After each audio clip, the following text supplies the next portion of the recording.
तेरी मिट्टी में बह जावा, तेरी नदियों में कह जावा, इतनी सी है दिल की आरज़ू। स्टार्ट हो गया? चलिए, नमस्कार साथियों, स्वागत है आप सभी का आपके अपने यूट्यूब चैनल सरकारी भारत में। आज के इस वीडियो के अंदर हम बात करने वाले हैं रेंज, डोमेन। डोमेन और रेंज का जो अपना टॉपिक चल रहा है, एनडीए की सीरीज चल रही है, एनडीए एक्सपर्ट सीरीज जो चल रही है, उसका अपना टॉपिक है रेंज, यानी कि किसी भी फंक्शन का परिसर कैसे निकालते हैं। तो लगभग शायद ये 19वां पार्ट है। 18 वीडियो मैं अभी तक डाल चुका हूँ चैनल पर, सारी की सारी वीडियो चैनल पर डली हैं, उन सभी वीडियोस को आप देख सकते हैं। प्लेलिस्ट में जाकर वो सारी की सारी वीडियो आपको मिल जाएंगी। अगर आप लोग एयरफोर्स की तैयारी कर रहे हैं, एनडीए की तैयारी कर रहे हैं, डिफेंस के स्टूडेंट हैं, एसएसआर नेवी की तैयारी कर रहे हैं, कोस्ट गार्ड की तैयारी कर रहे हैं, तो फ्रेंड्स आप सभी को बता दें, ये चैनल सिर्फ और सिर्फ आपके लिए है। जो स्टूडेंट टीजीटी पीजीटी की तैयारी कर रहे हैं, जेई एडवांस आईआईटी की तैयारी कर रहे हैं, उनके लिए यहाँ पर बहुत कुछ फायदेमंद चीजें मिल सकती हैं। तो 11-12 क्लास के स्टूडेंट भी इस क्लास को देख सकते हैं, specially for DRDO, sorry, specially for NDA, national defence academy वाले स्टूडेंट्स के लिए है। तो दोस्तों, अपनी ये क्लास है फंक्शन की, जिसका 19वां पार्ट है रेंज, यानी कि परिसर कैसे निकाला जा सकता है। डोमेन को मैंने बारीकियों से समझा दिया है, रेंज के बारे में आज फिर बात करेंगे। तो रेंज को भी मैंने समझाया है, लेकिन आज है अपना कोई फंक्शन लीनियर अपॉन लीनियर में दे रखा हो तो उसका हम रेंज कैसे निकालते हैं। सबसे पहले बेसिक पार्ट समझते हैं कि रेंज होता क्या है। लेट सपोज कीजिए कि कोई फंक्शन दे रखा है ए से बी में। What is this? चलिए, ये तो भाई साहब चल ही नहीं रहे इतने अच्छे तरीके से। मैं इसको साफ कर देता हूँ, अभी नया बना देता हूँ। लेट सपोज कीजिए कि कोई फंक्शन दे रखा है ए से बी में। किस में दे रखा है? ए से बी में। इंक डाल दीजिए। ए से बी में कोई फंक्शन है तो मैं क्या बोलूंगा? F such that a to b कोई फंक्शन दे रखा है। क्या दे रखा है? ए टू बी कोई फंक्शन दे रखा है। मान लीजिए कि ये फंक्शन क्या है? एफ ऑफ एक्स बराबर एक्स स्क्वायर है। तो एफ ऑफ वन की वैल्यू हम निकाल सकते हैं, तो ये वन ही आएगी। एफ ऑफ टू की वैल्यू निकाल सकते हैं, फोर आएगी। एफ ऑफ थ्री की वैल्यू निकालें तो ये नाइन आएगी। एफ ऑफ फोर की वैल्यू निकालें तो माइनस 16 आएगी। एफ ऑफ माइनस का 5 निकालें तो प्लस का 25। कहने का मतलब ये निकलता है कि अगर कोई भी फंक्शन दे रखा है, कोई भी फंक्शन दे रखा है, हम उसके अंदर इनपुट डालते हैं। क्या डालते हैं? इनपुट डालते हैं। चाहे वो इनपुट कुछ भी हो, पॉजिटिव हो या नेगेटिव हो, इट डजेंट मैटर। इस पर निर्भर नहीं करता। मैं आपको डोमेन नहीं बता रहा हूँ, रेंज बता रहा हूँ। एक ऐसी वैल्यू पुट कीजिए फंक्शन के अंदर, एक ऐसी वैल्यू पुट कीजिए फंक्शन के अंदर जिससे जो आउटपुट निकले, जो आउटपुट निकले वो एक वैलिड वैल्यू निकले। इसका मतलब क्या है? एक इमेजिनरी नंबर ना निकले और इनडिटर्मिनेंट फॉर्म ना निकले। तो जो भी हम इनपुट डालते हैं, जो भी हम इनपुट डालते हैं उसको कहते हैं डोमेन। क्या कहते हैं? डोमेन। यानी कि हिंदी में बोला जाता है प्रांत। क्या कहते हैं? प्रांत। किसी भी फलन का प्रांत या किसी भी फलन का डोमेन कहा जाता है। उस फंक्शन की वैल्यू रखने पर जो फंक्शन से आउटपुट निकलता है, जिसे हम क्या किस नाम से जानते हैं? रेंज के नाम से जानते हैं, यानी कि परिसर कहते हैं। क्या कहते हैं बच्चा? परिसर कहते हैं। तो किसी भी फंक्शन के अंदर डाला गया इनपुट डोमेन कहलाएगा, जबकि उस फंक्शन के द्वारा दी गई आउटपुट वैल्यू रेंज कहलाएगी। क्या कहलाएगी? रेंज। तो इस फंक्शन का जो आउटपुट होगा, वन के लिए वन, टू के लिए फोर, थ्री के लिए नाइन, फोर के लिए 16 और फाइव के लिए 25।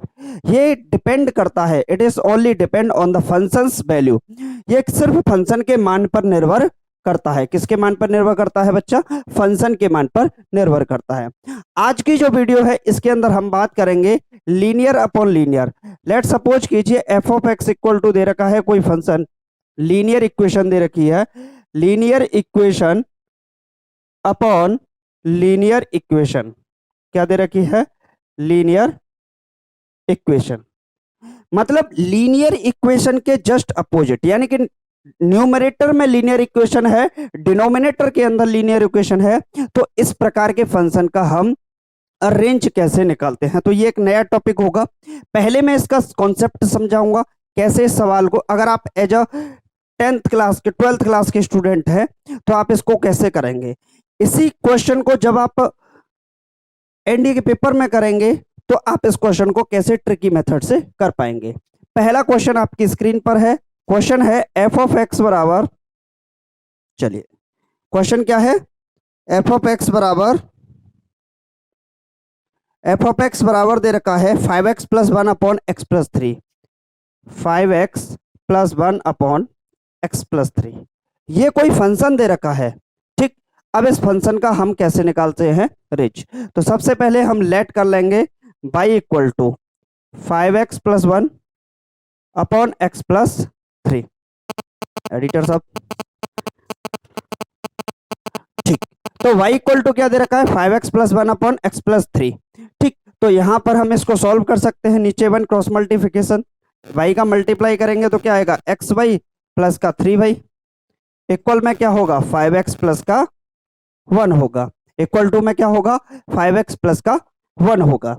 अब यहां से अगर हम इसको देखें 5x को इस साइड में लेफ्ट हैंड साइड में ले आएंगे ट्रांसफर करके, तो माइनस का 5x और ये हो जाएगा 1 माइनस का 3y, क्या हो जाएगा 1 माइनस का 3y हो जाएगा। यहां से कॉमन जो पार्ट आएगा वो आएगा x, तो y माइनस का 5 और ये होगा 1 माइनस का 3y, क्या होगा 1 माइनस का 3y। तो अगर हम x की वैल्यू निकालते हैं यहां से 1 माइनस का 3y अपॉन y माइनस का 5, ये किसकी वैल्यू निकली, ये जो वैल्यू निकली है, ये जो वैल्यू निकली है ये x का वैल्यू निकला है। क्या निकला है x। फंक्शन किसके अंदर था, y इक्वल टू x में फंक्शन था, फंक्शन किस में था x में था। अब हम फंक्शन को क्या ले आए y में ले आए, यानी कि हमने उल्टा कर दिया। जब फंक्शन x में था तो फंक्शन किसकी वैल्यू देता था, डोमेन की वैल्यू देता था। अब फंक्शन y में है तो फंक्शन किसकी वैल्यू देगा, रेंज की वैल्यू देगा, जाहिर सी बात है। ठीक, तो यहां से अगर मैं देखूं, अगर नीचे y इक्वल टू 5 होता है, y इक्वल टू 5 होता है तो ये कैसी वैल्यू देगा, इनडिटर्मिनेट फॉर्म होगा, यानी कि y कभी भी 5 के इक्वल नहीं हो सकता, y का वैल्यू कभी भी 5 के इक्वल नहीं हो सकता। नहीं तो ये जो x निकल रहा है अपना, ये जो x दिख रहा है, इस x की value indeterminate form, undefined value अर्थात अपरिभाषित मान को प्रदर्शित करेगी। अगर अपरिभाषित मान को प्रदर्शित करती है तो इनडिटर्मिनेट फॉर्म को प्रदर्शित करती है, तो इसका इनपुट कुछ नहीं मिलेगा, डोमेन कुछ नहीं मिलेगा।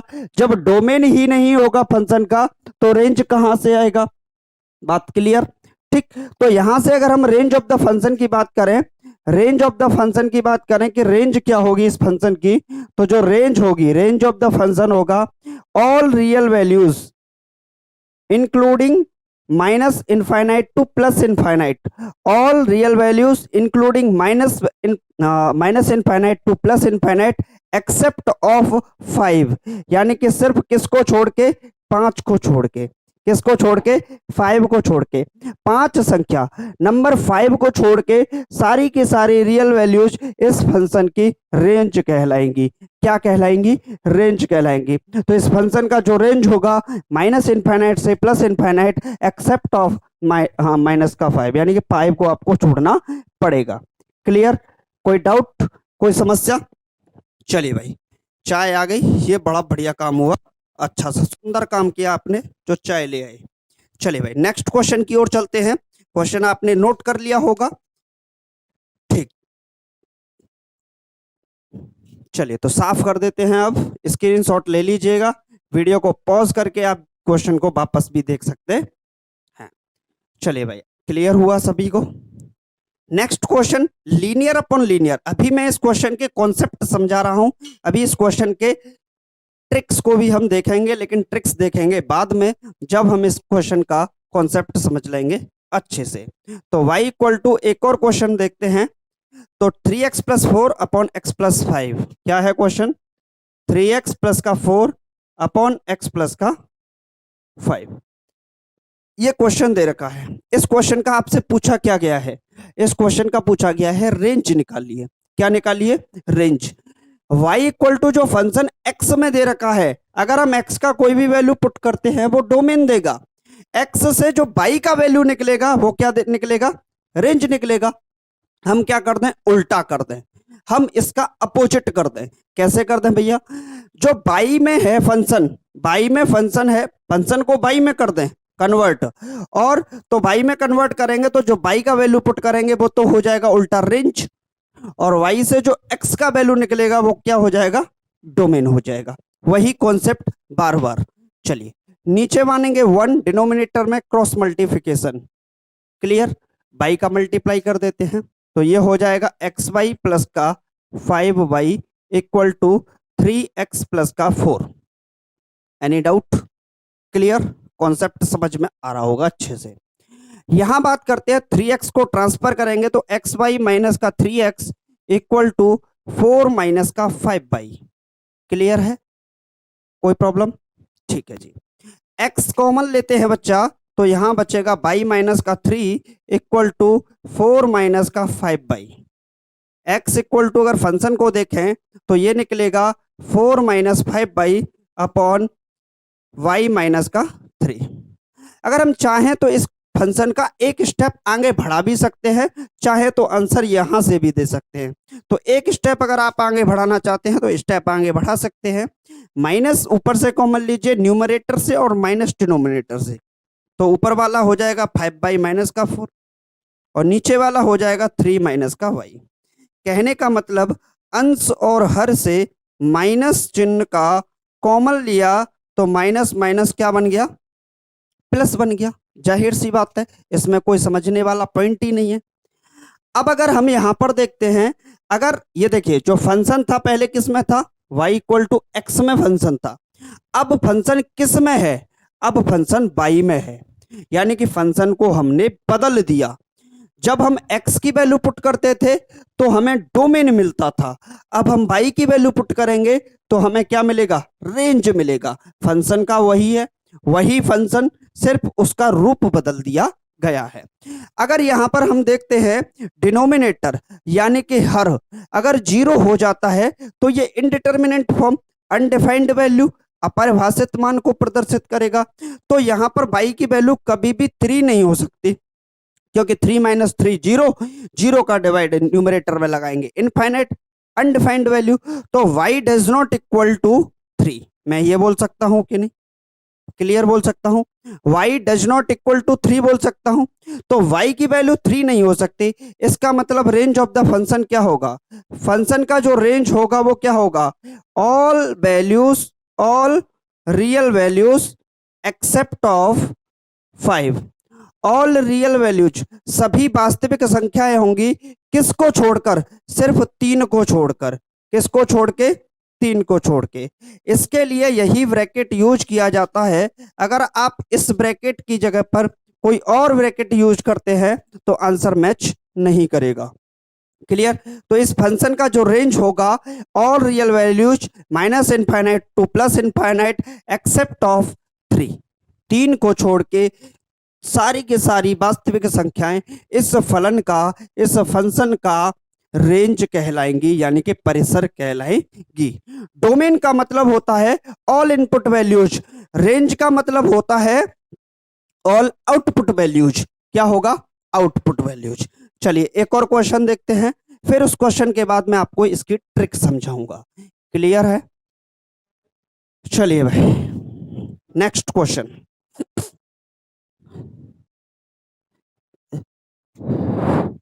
नेक्स्ट क्वेश्चन है question number 3। y equal to, let suppose कीजिए कोई एक क्वेश्चन दे रखा है y equal to 7x plus 4, 7x plus का 4 अपॉन 9x प्लस का 8। ये कोई वैल्यू दे रखी है, मतलब फंक्शन दे रखा है। फंक्शन का वैल्यू क्या दे रखा है? 7x plus 4 upon 9x plus का 8। इसका कॉन्सेप्ट समझिए। वही फंक्शन, फंक्शन किस में है? x में। इक्वल किस में है? y में। फंक्शन अभी किस में दे रखा है? x में। कन्वर्ट किस में कर देंगे? y में।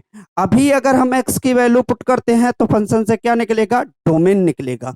अगर हम फंक्शन को y में कन्वर्ट कर दें तो फंक्शन से क्या निकलेगी? रेंज निकलेगी। तो मैं इसके नीचे 1 मान सकता हूं, डायरेक्टली यहीं से सॉल्व करेंगे। मल्टीप्लाई करेंगे 9xy प्लस का 8y equal to 7x plus का 4। कोई डाउट? किसी भी स्टूडेंट को कोई समस्या? अगर प्रॉब्लम है, कोई समस्या है, किसी भी प्रकार का कोई क्वेश्चन है तो आप कमेंट बॉक्स में लिखेंगे, उसका आंसर आपको दिया जाएगा। चलिए भाई 7x को ट्रांसफर करते हैं तो 9xy माइनस का 7x इक्वल टू, इसको ट्रांसफर करेंगे तो -4 माइनस का 8y हो जाएगा। क्लियर है? कोई डाउट किसी भी स्टूडेंट को? दोनों में से अगर हम कॉमन की बात करें तो जो अपना कॉमन आएगा वो 9y माइनस का 7 आएगा इक्वल टू 4 माइनस का 8y, 4 माइनस का 8y। क्लियर है? x का वैल्यू अगर हम यहां से निकालते हैं तो ये आएगा 4 माइनस का 8y अपॉन 9y माइनस 7 का डिवाइड लगा देंगे। क्लियर है? किसी भी स्टूडेंट को कोई समस्या? ये तो बात समझ में आती है। अब अगर इस फंक्शन को देखें तो भैया पहले फंक्शन किस में था? तो आप कहोगे सर पहले फंक्शन x में था। मैंने बोला पहले फंक्शन x में था, चल गया, कोई बात नहीं। हेलो, ठीक है। मैंने बोला फंक्शन x में था, चल गया, कोई बात नहीं। लेकिन अब फंक्शन किस में है? फंक्शन y में है। पहले फंक्शन x में था, x का वैल्यू पुट करो, डोमेन निकलता था। अब फंक्शन y में है, y का वैल्यू पुट करोगे सरकार क्या निकलेगा? रेंज निकलेगा। क्या निकलेगा? रेंज निकलेगा। तो मैं कह सकता हूं अगर मुझे रेंज चाहिए तो ये जो डिनोमिनेटर में है, ये जो डिनोमिनेटर में 9y माइनस का 7 दिया है, क्या ये 0 के बराबर हो सकता है? कभी भी नहीं हो सकता। अगर ये 0 के बराबर हो जाएगा तो फिर से ये कौन सी वैल्यू देगा? इनडिटर्मिनेंट फॉर्म, अनडिफाइंड वैल्यू, अपरिभाषित मान को प्रदर्शित करेगा। इसका मतलब 9y माइनस का 7 कभी भी 0 के बराबर नहीं हो सकता। तो आप क्या बोलोगे? सर मैं तो यहां से लिख सकता हूं इसके लिए 9y माइनस का 7 डज नॉट इक्वल टू 0। बिल्कुल आराम से लिख सकते हैं। तो 9y इक्वल टू क्या करें? 9y इक्वल टू 7, तो y इक्वल टू क्या आएगा? y does not equal to क्या आएगा? 7y 9 आएगा। क्या आएगा बच्चा? 7y9 आएगा। तो y का वैल्यू है y does not equal to 7y9। किसी भी स्टूडेंट को कोई समस्या? y का मान सिर्फ 7/9 नहीं हो सकता। दुनिया की सारी वास्तविक संख्याएं, दुनिया की सारी वास्तविक संख्याएं, all real numbers except of 7y9 आपके आंसर होंगे किसके अंदर? रेंज के अंदर। तो बच्चा मैं कह सकता हूं जो हमारा रेंज ऑफ द फंक्शन होगा वो क्या होगा? माइनस इनफाइनाइट से लेके प्लस इनफाइनाइट तक एक्सेप्ट ऑफ 7y9। सिर्फ 7/9 को छोड़कर, सिर्फ 7/9 को छोड़कर सारी की सारी इस दुनिया में जितने भी नंबर हैं वो सारे के सारे नंबर आपके रेंज ऑफ द फंक्शन यानी कि इस फलन का परिसर कहलाएंगे। कौन नहीं होगा? बस 7/9 आंसर में नहीं होगा। अब आप बोलोगे सर इतना झमेला आपने 3 क्वेश्चन के अंदर कराया, क्या मुझे ये इतना बड़ा करना पड़ेगा एग्जाम में? जी नहीं, ये तो था पूरा कॉन्सेप्ट। जब तक आपकी कॉन्सेप्ट समझ में नहीं आता, मैं चाहे ट्रिक को रटाते रटाते मर जाता, आपको ट्रिक याद होती नहीं। तो पहले बताई मैंने इसकी पूरी की पूरी रामायण। अब बताएंगे इसमें राम का किरदार क्या है, इसमें रावण का किरदार क्या है। क्लियर है? किसी भी स्टूडेंट को कोई समस्या? अब बात करते हैं इसका ट्रिक क्या होगा। ये तो रहा सरकार आपका कॉन्सेप्ट। तो जो स्टूडेंट, ऐसे भी स्टूडेंट हैं जो IIT JEE की तैयारी कर रहे हैं, उन स्टूडेंट के लिए कॉन्सेप्ट की जरूरत है। ऐसे भी स्टूडेंट होंगे जो 11th 12th वाले होंगे, उनके लिए कॉन्सेप्ट की जरूरत है। ऐसे भी स्टूडेंट होंगे जो TGT PGT की तैयारी कर रहे हैं, उनके लिए कॉन्सेप्ट की जरूरत है। लेकिन अब डिफेंस वालों के लिए खेल होता है शुरू अब से। सरकार ट्रिक क्या होगी इसकी? तो ट्रिक समझ लीजिए। अगर कभी भी फंक्शन लीनियर अपॉन लीनियर की पोजीशन में हो, किस में हो? लीनियर इक्वेशन ऊपर हो और लीनियर इक्वेशन ही नीचे हो, यानी कि फंक्शन आपका लीनियर अपॉन लीनियर में दे रखा हो, रैखिक समीकरण फलन का न्यूमरेटर हो, रैखिक समीकरण ही फलन का डिनोमिनेटर हो। यानी कि फंक्शन किस फॉर्म में होगा? तो मैं बोल सकता हूं सर f ऑफ x बराबर ax प्लस का b अपॉन सी एक्स प्लस का d। क्या फंक्शन इस फॉर्म में नहीं हो सकता? क्या इस फंक्शन इस फॉर्म में नहीं हो सकता? जब भी ये कंडीशन आए तो आपका जो रेंज होगा फलन का, फंक्शन का जो रेंज होगा वो क्या होगा? Range of the function minus infinite से लेके plus infinite except of A upon सी।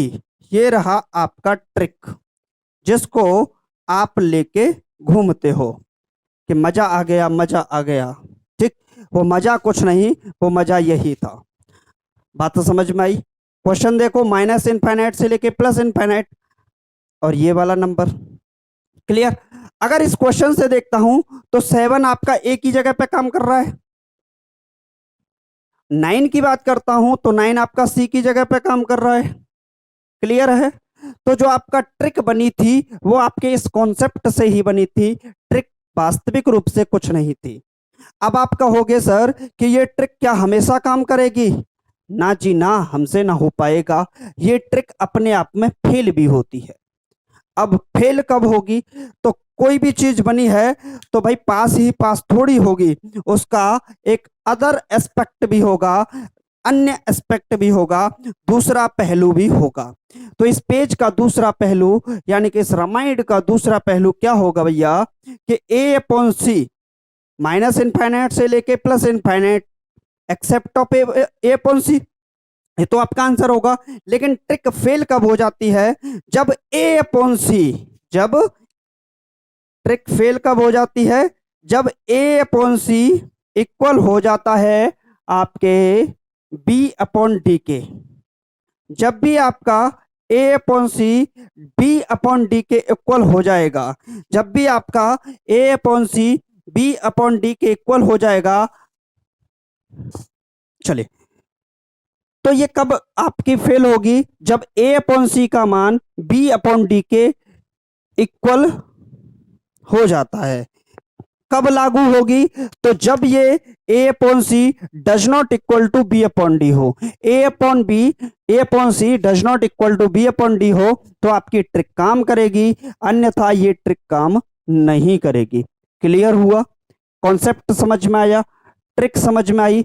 आप बोलोगे कि ये काम क्यों नहीं करती है, क्या इस पे ऐसी क्या मुसीबत पड़ी कि ये काम नहीं करती? तो मैं एक छोटा सा कॉन्सेप्ट लेके समझाता हूं। मान लीजिए कि कोई फंक्शन एफ ऑफ एक्स दे रखा है, काम क्यों नहीं करती है ये ट्रिक?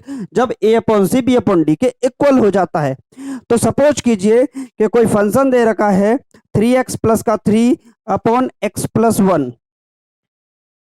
अब यहां पर अगर हम देखें तो ये 3 अपॉन 1 3 अपॉन 1 यानी कि 3 इक्वल टू 3, यानी कि A upon C equal to B upon D, यानी कि ट्रिक काम नहीं करेगी। क्यों नहीं करेगी? क्योंकि 3 ऊपर से कॉमन लेंगे तो x plus 1 upon x plus 1, x plus 1 से एक्स प्लस 1 कैंसिल तो आपका 3 आ गया, क्योंकि फंक्शन का रेंज वह कॉमन नंबर ही हो जाता है। बात समझ में आ गई होगी? तो चलिए फ्रेंड्स, आज की वीडियो में सिर्फ इतना ही। मिलते हैं नेक्स्ट वीडियो में। शायद वीडियो में कोई प्रॉब्लम आ रही है तो इस वजह से मिलते हैं नेक्स्ट वीडियो में। Thank you for watching this video. Channel को सब्सक्राइब करके, वीडियो को लाइक करके, वीडियो को शेयर करना बिल्कुल ना भूलें। चलिए मिलते हैं नेक्स्ट वीडियो में। Thank you.